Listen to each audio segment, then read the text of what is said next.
بەناوی خۆی بەخشندەی میهرەبان، حەمد و ثنا و سوپاس و ستایشی بێ پایان بۆ خۆی پەروەردگاری جیهان، درود و سەلام لەسەر پێغەمبەری خۆشەویستمان صلی الله عليه وسلم و لەسەر ئەهل و بەیت و هەموو یاران و هەموو شوێنکەوتوانیان تا کۆتا زەمان. مامۆسایانی قەدرگران، السلام علیکم ورحمة الله وبركاته. مامۆسایانی خۆشەویست، لە ڕاستیە باسکردنی علومی شەرعی و بتایبەتی مەسائلی فتوا و ئەوانە بۆ بەڕێستان وەکەوە وایە های خورما لە خاڵسا بکەی. یعنی بەڕێستان سواز بۆخوا ئەمی کە من باسیەکەم هەمووتان بە دەرس خوێندووە لە کاتی خۆیان و بە دەرسیش داتانەتەوە، بەڵام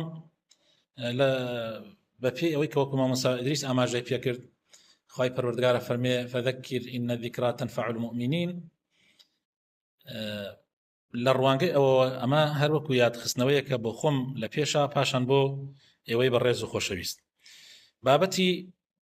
بەحسەکەمان ئەمڕۆ خۆشەویستەکانم مەقام الفتیا وخطورة القول على الله بغير علم، بریتیە لە پلەپایەی فتوا و ترسناکی قسەکردن و فتوادان بە ناوی خواوە بەبێ علم و زانست. بڕێزان، پلەپایەی فتوادان یەکێکە لەو پلەپایە شەرعیە زۆر زۆر گەورانە، بەڕاستی کە زانایان فەرمویانە ئەجل المەقامات الشەرعیە، لە هەموو پلەپایە شەرعیەکان گەورەترە، و ئەعظم الولایات الدینیە، یعنی بەڕاستی لە گەورەترین ئەو بەرپرسیارێتە ئاینیانەتانێک کە ئینسان ئەیخاتە ئەستۆی خۆی، کە بریتیە لە مەنسەبی فتوادان. فتوا یان مفتی توقيعك بناوي پروردگاری جهانیانەوە، موقع عن رب العالمين ومبلغ عن شريعة سيد المرسلين، تو شريعة برنامجي جوري بيغمران بخلقي أجياني، يبين للناس أحكام دينهم، بو خلقي ياساكاني آيني خوان بو رونكيتوا، ويهديهم إلى صراط الله المستقيم، ورنمايش أنا كيبو ڕێگا ڕاستەکەی خوای پەروەردگار. بۆیە خوای پەروەردگار مەقامی فتوای زۆر بە گەورە تەماشا کردووە و زۆر بە گەورە دایناوە، یعنی مەقامی علم، یعنی چونکە ئەهلی علم ئەهلی فتوان. خوای تەعالی فەرمێ يرفع الله الذين آمنوا منكم والذين أوتوا العلم درجات، وكل سورة المجادلة آيات ينزع فەرمێ خوای پەروەردگار پلەپایی ئەو کەسانەی کە باوەڕدارن و ئەو کەسانەی کە ئەهلی علمن، خوای پەروەردگار پلەپایەیانی زۆر زۆر بەرز ڕاگرتووە، یعنی کەسێک کە ئەهلی ئیمان بێ و پاشان ئەهلی علمیش بێ، یعنی عالم بێ، بەڕاستی پلەپایی زۆر بەرزترە لە خەڵکانێکی تری ئاسایی کە ئەو علمەیان نییە. و هەروەها لە سورەتی النحل ئاەتی 43 خوای پەروەردگار ئەفەرمێ فاسألوا أهل الذكر إن كنتم لا تعلمون. خوای پەروەردگار ئەمری نەکردووە، فەرمانی نەکردووە سوال و پرسیار لە هیچ کەسێ بکرێ ئیلا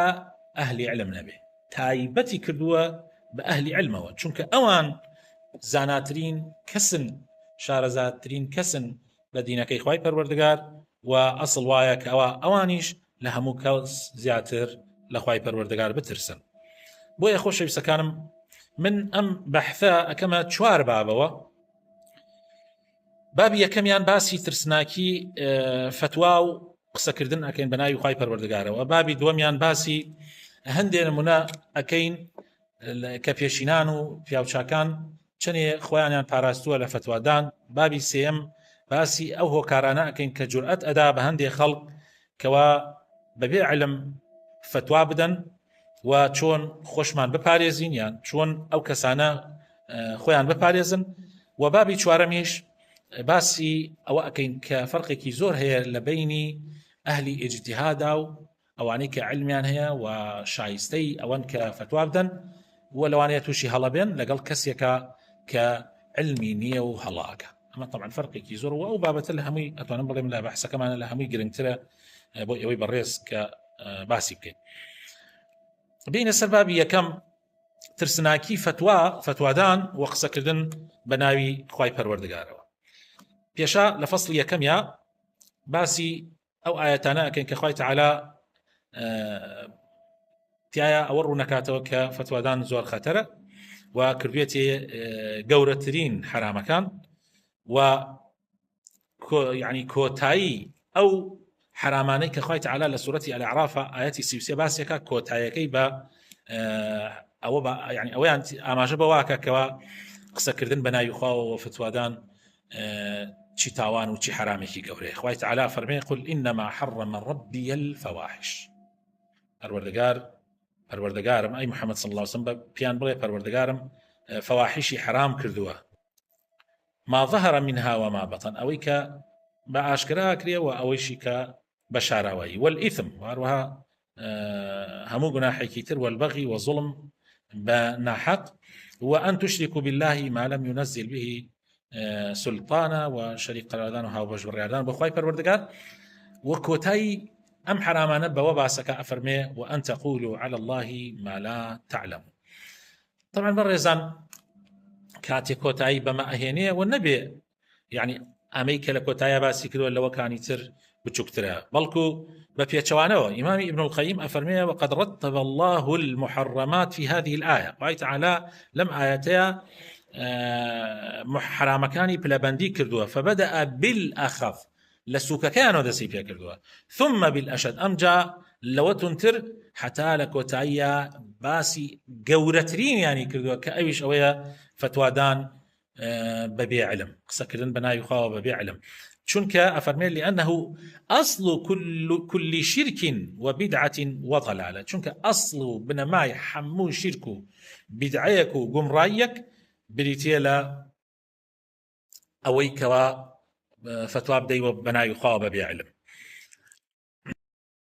خۆشەویستەکانم ئەو ئاەتەیش بەڵگەیە لەسەر ئەوەی کەوا قسەکردن بە ناوی خواوە بەبێ علم تەنها غەڵەتێکی علمی و زانستی نییە بەڵکو یەکێکە لە گەورەترین گوناحەکان کە درۆکردنە بەدەمی خواوە و حەڵالکردنی ئەوەیە کە خوا حرامی کردووە و حرامکردنی ئەوەیە کە خوا حەڵالی کردووە. هەندێک ئەحکام دەیتە پاڵ خوای پەروەردگار کە خوای تەعالا نەیفەرمووە و نەیوتووە و شەرعی نەکردووە. لا سورة إسراء آيات 36 خوای تەعالا فەرمێ ولا تقف ما ليس لك به علم إن السمع والبصر والفؤاد كل أولئك كان عنهم مسؤولا. يعني هەرگیز لەبارەی شتێکەوە مەدوێ کە علم و شارەزایی لەسەر نییە بەڕاستی گوێ چاو يعني بیستن و بینین و بیرکردنەوەش کە پەیوەستە بەدڵەوە هەر هەموو ئەمانە لێپرسینەوەی لەسرە. ئیمامی ابن کەثیر فەرمێ هیچ بلەوپایەک وەرمەگرە کە علم و شارەزاییت لەبارەیەوە نییە و بە علمیشەوە نەبێ هیچ قسە مەکە و شایەتیش مەدە إلا لەسەر شتێک نەبێ کە ئەیزانی بە جوانی. هەروەها خوای پەروەردگار لە سورەتی النحل آية 116 أفرمي ولا تقولوا لما تصف ألسنتكم الكذب هذا حلال وهذا حرام لتفتروا على الله الكذب إن الذين يفترون على الله الكذب لا يفلحون. هەرگیز و هەرگیز شتێک مەڵێ درۆیەک مەکە بەدەمی خواوە بڵێ ئەمە حەڵاڵە ئەمە حرامە و بێ علم و بێ شارەزایی. درۆکردن بەدەمی خواوە تاوانێکی زۆر زۆر گەورەیە. بەڕاستی ئەو کەسانێک کە درۆکن بەدەمی خوای پەروەردگارەوە هەرگیز سەرفراز نابن. ئیمامی قورطوبی ڕەحمەتی خوای لێبێ لەبارەی ئەم ئاەتەوە لە تەفسیری ئەم ئاەتە فەرمێ في هذه الآية دليل على أن كل من أفتى بغير علم فقد دخل تحت هذا الوعيد. فەرمێ لەم ئاەتە بێتە بەڵگەیەک لەسەرەوەی هەر کەسێ فتوا بدا لە شتێکە کە علمی تیانە یعنی علمی لەسەر نییە بەڕاستی بەری ئەم هەڕەشەی خوای پەروەردگارە کرد. هەر لەبەر ئەوە سەلەف ڕەحمەتی خوایان لێبێ فتوایان بە خەتەرترین ئیش و کار و پیشە ویلایەت داناوە. فیانە زۆر زۆر ترسناکە چونکە مفتی بە ناوی خواوە باسە حکمی خوا بە خەڵکی باسەکە. جا هەر کەسێ حکمی خوا بە خەڵکی باسکا و علمی لەسەری نەبێ و لە خۆیەوە قسە بکە بەڕاستی بەری تووڕەیی خوای پەروەردگار و سزای خوای پەروەردگار ئەکەوێ. فەصلی دووەم خۆشەویستەکانم باسی ترسناکی فتواکەین لە سنەتی پێغەمبەری خوای صلی الله علیه وسلم. سنەتی پێغەمبەری خوای صلی الله علیه وسلم وەکو قورآن زۆر جەختی لەسەر خەتەری ئەم بابەتە کردوتەوە و ئاگادارمانی کردوتەوە بە تونترین ئاگادارکردنەوە کەوا هەرگیز فتوا بەبێ علم نەدەین چونکە ئەوەیە کە ئەبێتە هۆکاری گومڕابوونی ئومەتەکان و فەسادی دینی خەڵک و بڵاوبوونەوەی بیدعە و هەوا و ئارەزوو. غمري خوشويسمان صلى الله عليه وسلم لو حديث صحيحي كبخاري مسلم أيرنا ولا عبد الله كري عمري كري عاصة وخوي تعالى لهرجان راسيبه لقوي لباوكي شيء فرمي يوم لفي غمر بو صلى الله عليه وسلم فرمي إن الله لا يقبض العلم انتزاعا ينتزعه من العباد واي پروردگار نايت علم لنيواني خلقيا حالي لبيني خلقا حالي قريت بلكو ولكن يقبض العلم بقبض العلماء بلكو خاي پروردگار كاتي علم هلا قري بهالقرتني علماء كان كاتي حتى إذا لم يبق عالما حتى عالم نامينيك عالمنا ما اتخذ الناس رؤوسا جهالا بالتأكيد خلق دانان شيء كسيك نبي برسالي لبك الروا اگر نفهمي كيشي دوزيتو رويتي اكا ونفهم كانش طبعا ببيترس فتوى ادن كاتي برسالان لي اكري فسئلوا فافتوا بغير علم بويا فضلوا اضلوا خوشيان قمرابا وخلكيش قمراءك كوابو لآثار او كإنسان بناوي خوا وقسب كاب بعلم دو مصيبة تياكو ابيتو دو مصيبتي قمرابوني خوي ومصيبتي قمرا كردني خلق بويا امام نووي درباري ام حديثا فرمي فيه الحث على حفظ العلم ام حديثه تاكيد لسر باراسني علمك وبيان فضل العلماء وباس وأمان بورونك كعلماء شني خاون فضل والتحذير من اتخاذ الجهال رؤوسا واغدارش منكاتو كهرجيز نفا مكان نكين بسر كردو عالم لنا وخلقه وحافظ ابن حجر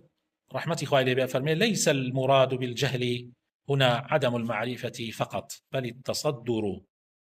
قبل التأهل أفرمي ليرما بس بجهل هر أولنية كابرا شارزاي نبي بلكو أجر خودر خستن بو فتوى لكاتيكا كيشتا نجيش تتا بلي فتوى دان أي شقريتها خواب أنا من ده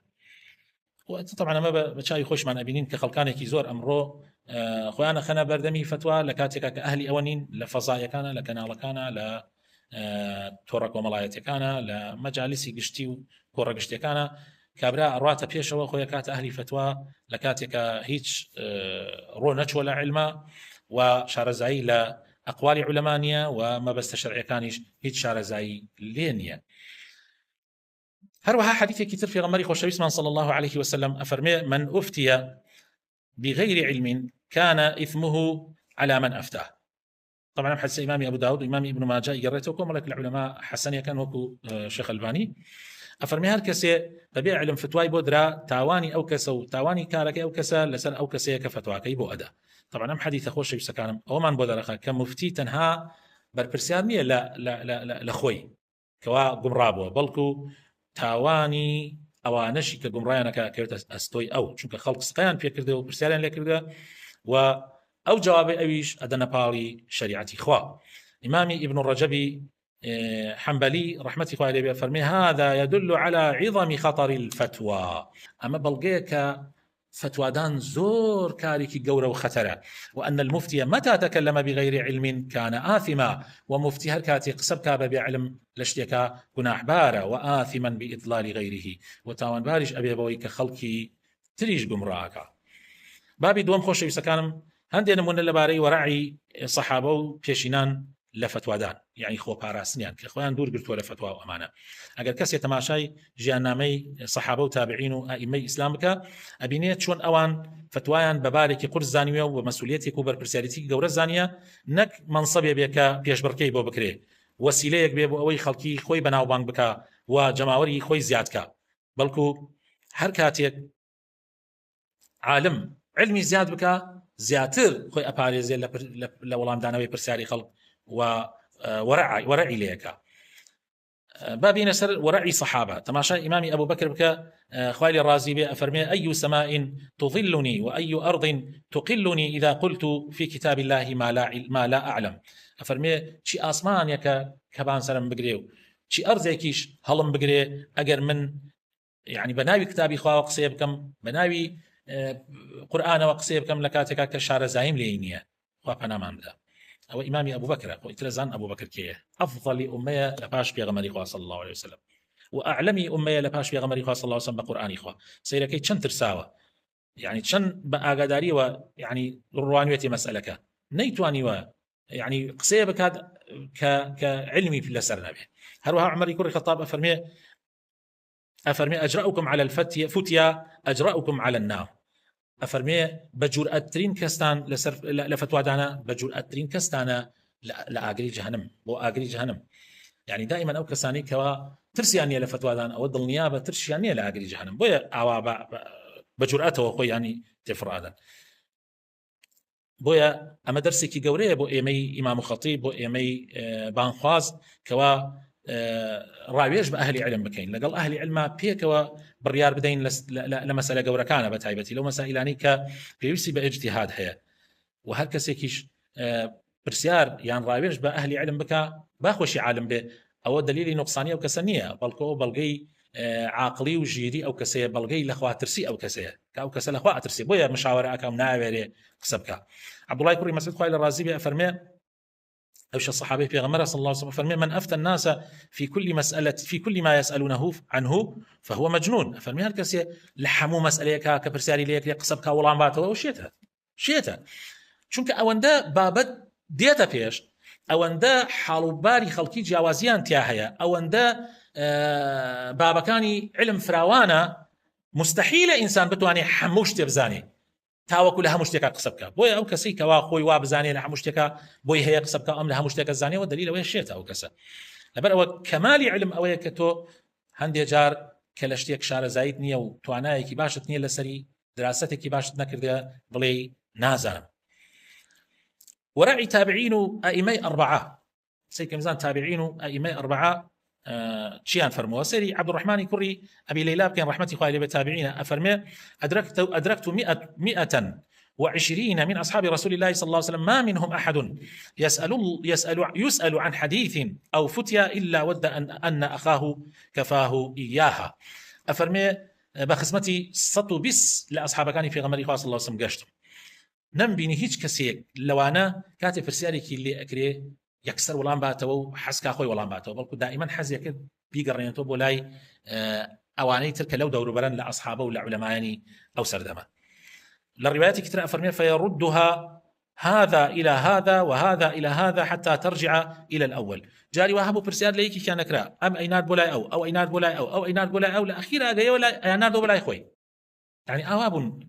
فياو شاكان صحابة كان في غمر إخوان صلى الله عليه وسلم. بلام أمره صيرك خلق بالا بوستويتي لسروي كوا أم زوتر ولا بعتوا. منافسة كان لسروي كوا أم خيراتر ولامي فلان كسباته بوي خلق بنبلين عالم وبنبلين شارزاي خو أنا مامدا. إمامي مالكي كوري أنس كإمامي داري هجرة بوا يعني إمامي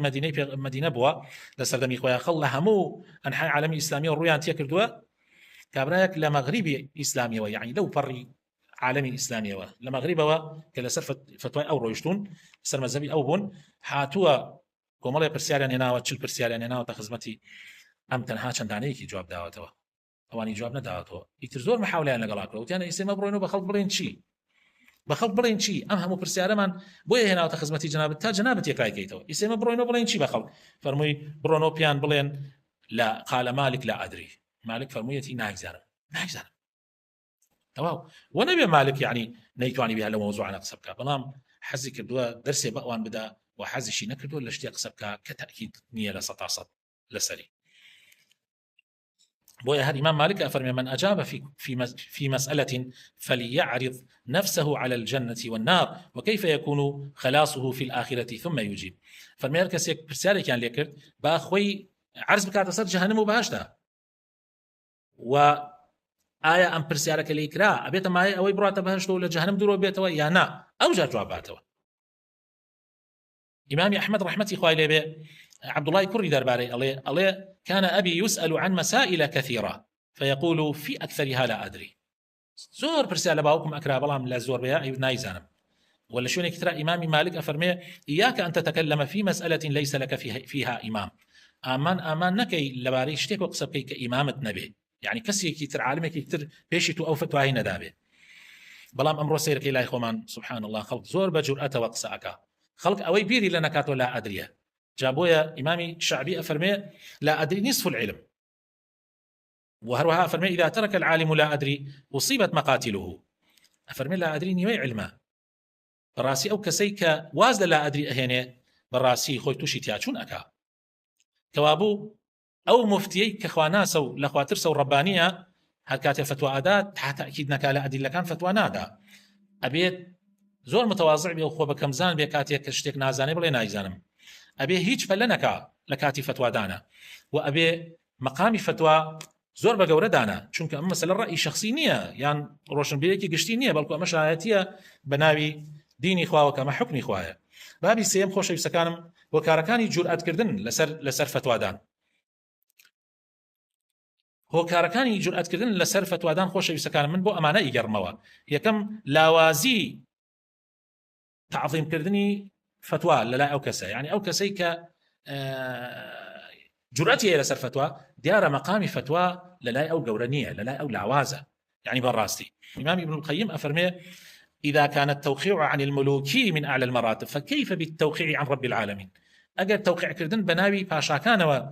يا بناو كسيك يعني كجورة بأعلى يك كلام مرتبة جورة كان أي توقيع كردن بناوي خوا أبي تشيب لو بايك جورة أبي إنسان زور بولياء والتوقيع بك. ودوهم سبب حب ظهور وحب الشهرة بالراسي حس كردن لخو درخصن، يعني أما كشيء كي زور جورة خلق كي زور حس كان خوان درخن بالراسي فتوا بدن وخوان درخن ببيع المش فتوا بدن حتى يشني بس قرن قوي خلق بيان الناس. إمام سفيان ثوري أفرمي إنما العلم عندنا الرخصة من ثقة، فأما التشديد فيحسنه كل أحد. أفرمي علم لا يما أويك إنسان رخصة وربقري لكسي ثقة، يعني علم أويك ككسي ثقة فتوا بدا وكاركان بو خلق آسان يعني حلي شرعي بدوزيته بو خلقي بلام تون كردن لخلقي وفتواي تون أو همو كسيتواني يكسر بلا حرامة أخذنا به أبي إنسان أقاي لخوي به حيلي شرعينا حيلة واتافيل بلام إما باسي حلي شرعية يعني شارة سري شرعي بوشتكام بدوزيته بويا سلفي أمة زور بخراپ و تماشای ئەویانە کرد کە کەسێک ئەهلی خۆی نەبێ و سێنگ دەرخا بۆ فتوادان. سێم لاوازی تەئصیلی علمی، يعني کەسەکە لاوازە لە شریعەتە بۆیە جورئەتەکە لەسەر فتوادان، يعني أصولي فقهي نخوێندووە، قواعدی ترجیحی بین ئەدیلەی نخوێندووە، ناسخ و منسوخی نخوێندووە، مقاصدی شریعی نخوێندووە و نایزانێ، مذاهبی علما و اختلافاتی علما نازانێ و دلیلەکانیان نازانێ، يعني بويا كابرا فتواكي لسر يقدر الجاري هي بناءك يعني لسر ترجمه حديثك كبنيتي ما مسايبه ترجمه حديثي كذا جاري وهي لكسكنا اهلي شو ترجمه كراوه امثل بناء فتواك لسرك يا مقطعك لا تيك توك يعني لا فيسبوك يعني لا يوتيوب اي بنيت يترف بناء لسر او مش فتوى هذا اخو بنا امام ده بله. امامي شاطبي افرمي المفتي البالغ ذروه الدرجه أو مفتي كجيشتوت اللتكا كاميا هو الذي يحمل الناس على المعهود الوسط أو كسيك خلقي لسر وشتي كناسراوة لنا أو خلقي أو فتوى كناسراوة ووسطية لسر أو خلق رأى يعني فيما يليق بالجمهور أو كلايق لا الجمهور، يعني نار راشتي شاز باسكا نار خلقي بشت شاز كانوا مشغول كابو أو خلق تماشا أو كمرين أو ليزانية أواني ترلي نازانا. شوارم سبب لجرأت كردن لفتوادانا مسألة هلا كردن لا ولام دانويا هني خلقيه براسي خوش يسكن زور زو بلا أكن يعني زور زو ولا مدنا ولا ما مساني جاران كاتب رسالة كديان كذا أيود بلمك تابرم تماشاكم بود دواي دور روج بيروا من نالم دور روج على الأقل بيجر نفس على الصبر كتامن بري بحث دوب كم تات أكيد بملشتكان والله أمره خلق زور بلا أكا وتثبتنا كخويت على شفر من القرآن يا أيها الذين آمنوا إن جاءكم فاسق بنبأ فتبينوا أمل لا هوالدانا أجر فاسق خبرك يبغى هنان حتى تأكيد نكن باسي نكن أي شجع لأحكام شرعية ك طبعا أو خواق ساق يبغى زور أبي تأكيد كي جرأت كردن لمسائل نوازل كبرى نوازل جوركان أو رودا وجوراني كروكات مسلمانان ببيئة ويبقرتوا بمجامع علمي مروح العالم أصلا فتواية كسيها نماوة أمر مجامعها لجاني جورة هي علماء مختص تاكو ابن وقسي تاكن أبي أو أنا فتوى بدن بلا أمنا قريته لا يا أخوي أكثر علمي بهموش لكان شنيا فتوى أداو زور بجرأته بداخوة يعني اعتماد كان السر زيركي دسكرت راس الزيركي دسكرت أتواني استفادة لي بكي بلا أمنا كريته مرجع بالراسي أما جي علماء ناقريتوا جي بياوا جوركان ناقريتوا كريشان كتاوى لنا ودينداريتيا چون إنسان خوي بباريزيه لوي كجرأت بكا سبكا بناوي ديني خواوا يكم أبي إنسان مخلص بيت لبر خاطري خوا ولبر خاطري بلاو كنوي دينكي خوا سبكا نك بو خود الخستنو بو خوشهر بيدان لنا وخلقيا دوهم زۆر خۆی ڕابێنێ لەسەر لا ئەدری هیچ عیبی نییە کە شتێک نەتزانی بڵێ نازانم هیچ عیب نییە نقصیش نییە بالعکس نقص ئەوەیە کەوا تو ئەوە ناڵێ ئیمامی مالک ئەفەرمێ لا ئەدری جنة العالم ئەفەرمێ لا ئەدری قەلغان تۆ خۆتی پێ ئەپارێزی لەوەی تووشی غەڵەت بی سێم گەڕانەوە بڵای علەما گەورەکان فاسألوا أهل الذكر إن كنتم لا تعلمون أبيت تواضع من هبه دائما لبرسياركان من أبقرين وبلاي كسانك كلا خبرة دارترن لا تجربيان زورترا عيب نية بو مسألة تلفونيان بو بكي وبقريت وبلاي أوان شوارم بلنا كردن لشتا تا تأكيد نكي تابا جواني ورد نبي توا قصة نكي يعني بلنا كي تيايا بينجم زور خويندنوا زور دانشتن لقل علماء إنسان مهما كان شني علم الزور بها دائما العلماء دا ما بري دائما لمجالس علم دا ما بري دائما مدارسة بك مالي بخوا من أو كتابة دصالة نمكردوته وكوان يكلا ملاكان شانازيان في وكلوت يعني دصالة ما دمي أو كتابة ما نكردوته آخر دصالة دمي كتابة نكرد بيته آخر علميته كونه به بالراسي اجتهادات دورنا جيري بويا بإنسان آقاي ليه بالراسي بابي شوارم خوش بيسكانم كلا سرتاي كور كمانو آماجم في كردوتم أم بابته زور قرنجا أيش أويك جوازي لنيواني اجتهادي مشروع وقصة كردن بناوي خواوة يعني فتوادان بناوي خواوة ببيع علم هنديك لخلقي جاري وهي ليان تيكل أبي نازانا أو اجتهاديك هندي العلماء كان علماء راسخ علماء ليك بحق عالما بلام توشي هلابن جوازي أو ناكن لقل فتوادان ببيع علم چونك أو عالميك اجتهادك أو هلاك أو مأجورة بلام أو كسي كعلمي نية وقصبنا يخواك أجر بشي فيك هرتاوان باره دوباره كما أو عالميك أهلي علم وأهلي اجتهادا أجر لبابتك قصي كردو اجتهادي كردو هلاشي كرد أو هر مأجورة بلام أو كسي كوا علمي نية وبناوي دين خوا قصاك أجر لمسألة بيكاشي هرتاوان باره چونك أم ببيع علم قصي كردو لمسألك بويا أبي إما أو فرق بزانين كأو كسيك خاوني اجتهادك مشروعة خاوني كوشش كردنيك مشروعة كسيك كعالم أدوات اجتهادي فيها شارزايا لقرآن ولا سنة بجواني أقوال علماء أزانية اختلافيا أزانية دليل كانيان أزانية وأصول استدلالي فيها كأصول فقه خيون دمانة أنجا دواء أويك أمانة هرحمي بكار دينية يتر احتماليه مثلا الاجتهادك احتماليه هلبكاوك وهمو جاريكش امر ويدا حتى صحابه بون هليان كردو الاجتهاد انا تابعي هليان كردو امام گەورەکان هليان كردوا بويا امانه اگر غلطيش بكن خوي گەورە هر پاداشتیان اداتەوە کە ئەوان چونکە کۆششیان کردووە و ئەوەی کە خوا پیانی بەخشیوە لە علم و لە شارەزایی بەکارێن هێناوە ئەمجا هەڵەیان کردووە بۆیە ئەوان هەر تاوانبار نابن ئەوانە بەڵکو پاداشتیان ئەدرێتەوە وەکو لەو حەدیثەی کە ئیمامی بوخاریمان ئەگەڕێتەوە و هەروەها ئیمامی مسلمیش ئەگەڕێتەوە لە عەمری بن عاصەوە ئەفەرمێ پێغەمبەری خوا صلی الله عليه وسلم فەرمووی إذا حكم الحاكم فاجتهد ثم أصاب فله أجران وإذا حكم فاجتهد ثم أخطأ فله أجر واحد أفرمي أجر حاكم يعني ما بس ليه حاكم مفتي شكريتوا أو كسيك برسالي ليكري أجر لبابتك برسالي ليكرا موضوع كاتب بردسي اجتهادي تياكر وبيكاي أفرمي دو أجري هي أجري أويك أم طبعا هولي داو كوششي كرو أجري أوشي كبيكاي بتي دو أجري هي بلام أجر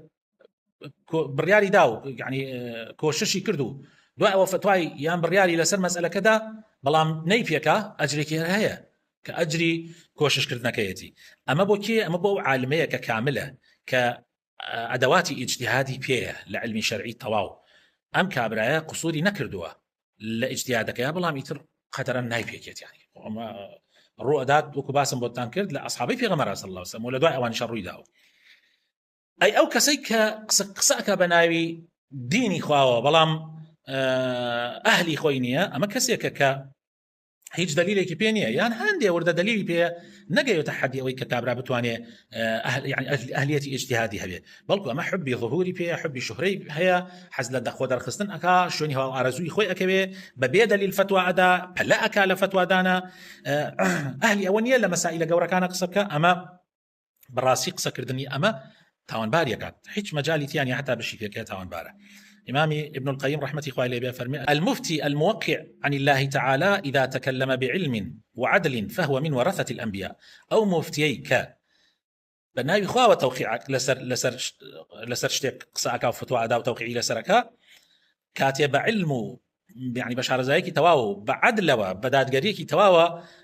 فتوا بدا و بڕیار بدا ئەفەرمێ فهو من ورثة الأنبياء ئەمە بەڕاستی وارثی پێغەمبەرانە وإذا تكلم بالجهل والهوى بەڵام ئەگەر بە نەزانین و بە هەوا ئارەزوو قسەی کرد فقد تعرض لأعظم الذنوب ئەوە بەڕاستی خۆی بەر گەورەترین تاوانەکان خستووە خوا پەنامان بدە. ئەلەیرەوە بۆمان دەرەکەوێت کە ئەو هەڵەی لە مجتەهیدێکەوە کە شارەزابێ و بەتوانابێ کە تووشی هەڵە ئەبێ إن شاء الله گوناحبار نییە لای خوای پەروەردگار و هەرگیز وەکو ئەو کەسە نییە کە بە نەزانینەوە هەڵاکە کورە حتا بە نەزانینەوە ئەگەر بیشی پێکێ ئەو بەڕاستی مادام فتوای عامەدا و خۆی لە شتێک هەڵە قورتێنێ کە ئەهلی ئەوە نیە بەڕاستی گوناحبارە بێ. یەکەم کەس یعنی ئەوەی کە مجتەهید و هەڵاکە معذورە و مەجورە بەڵام ئەو کەسەی تر ئەوەی تر بە نەزانینەوەی کە ئەوە بەڕاستی تاوانبارە. ئیمامی شاطبی ئەفەرمێ المجتهد إذا استفرغ وسعه في طلب الحق ثم أخطأ فلا إثم عليه. ئەفەرمێ ئەو مجتەهیدەی کە ئەو پەڕی توانای خۆی بەکارتێنێ بە علمەوە بۆ ئەوەی حق بدۆزێتەوە پاشان هەڵی کرد ئەوە گوناحبار نابێت چونکە لأن الشارع قد شهد له بالأجر چونکە خوای پەروەردگار شایەتی ئەجری بۆ داوە بخلاف من تكلم بغير علم بخلاف أو كسي كببيع الموقسي كذا فإنه متبع لهواه أو كسب شوني هوا أرزوي خوي كوتوا غير سالك سبيل أهل العلم يعني الرجاي أهل علمي نقرت وتبر كوابو مجتهدي مؤهل مجتهدي خاون أهليت كيه أو يك أدوات اجتهادي بيه بدواي حق أقري بش دليل كان أبسي وأجري دسك أقر حلاش بك بلام أوي كفتوى أداب بعلم كسيك قصة أكاب بعلم أهليتي نية شويني هو أرزوي أكوي حكمك على تبال خوا وفي غمركي كيج بلغيكي لسرنية بالراسي أما بري هالرشي خواي پروردگار كوي لكو تايا اليوم بخوم بقى ويش بالراسي اليوم فتوى أمانته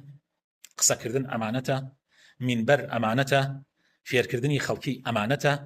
ديبا أقامان ليبه هيش تيق ندين بالي خواي پروردگار إلا بدليل ونبه وحيش كاتي فتوى ندين إلا بعلم نبه ولحيت شتێکا قسە نەکەین تا تاکید نەکەین داواکارم لە خوای پەروەردگار کەوا علمی بەسوودمان پێ ببەخشێ عملی صالحمان پێکەرم کە و ئیخلاسمان پێ ببەخشێ لە قسەکانمانە و لە کردارەکانمانە و خوای تعالی لەو کەسانەمان بگێڕێ کە الذين يستمعون القول فيتبعون أحسنه. اللهم نسألك أن تعصم ألسنتنا من الزلل وأن توفق علماء الأمة ودعاتها وأئمتها لكل خير. وصلى اللهم وبارك على حبيبنا محمد وعلى آله وصحابته أجمعين.